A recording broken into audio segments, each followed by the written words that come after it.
My message is that we'll be watching you.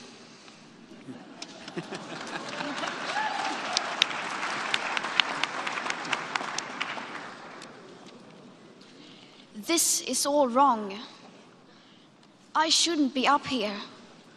I should be back in school on the other side of the ocean. Yet you all come to us young people for hope.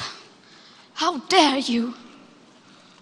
You have stolen my dreams and my childhood with your empty words, and yet I'm one of the lucky ones. People are suffering, people are dying, entire ecosystems are collapsing. We are in the beginning of a mass extinction, and all you can talk about is money and fairy tales of eternal economic growth. How dare you?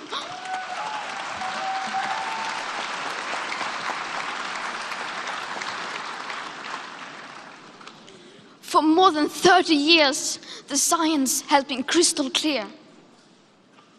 How dare you continue to look away and come here saying that you're doing enough when the politics and solutions needed are still nowhere in sight? You say you hear us and that you understand the urgency. But no matter how sad and angry I am, I do not want to believe that. Because if you really understood the situation and still kept on failing to act, then you would be evil, and that I refuse to believe.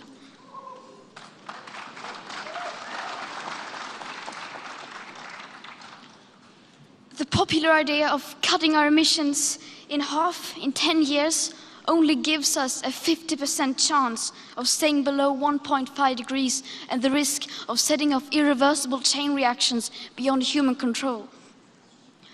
50% may be acceptable to you, but those numbers do not include tipping points, most feedback loops, additional warming hidden by toxic air pollution, or the aspects of equity and climate justice. They also rely on my generation sucking hundreds of billions of tons of your CO2 out of the air with technologies that barely exist. So a 50% risk is simply not acceptable to us, we who have to live with the consequences. To have a 67% chance of staying below a 1.5 degrees of global temperature rise, the best odds given by the IPCC, the world had 420 gigatons of CO2 left to emit back on January 1st, 2018. Today that figure is already down to less than 350 gigatons. How dare you pretend that this can be solved with just business as usual and some technical solutions?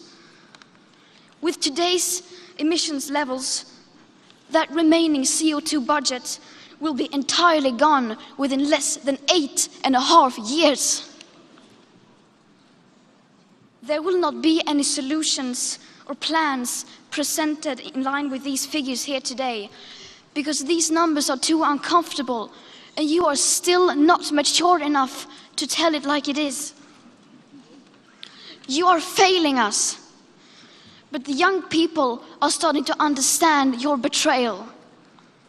The eyes of all future generations are upon you. And if you choose to fail us, I say we will never forgive you.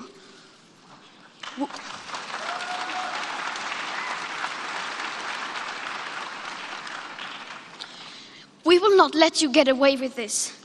Right here, right now, is where we draw the line. The world is waking up, and change is coming whether you like it or not. Thank you.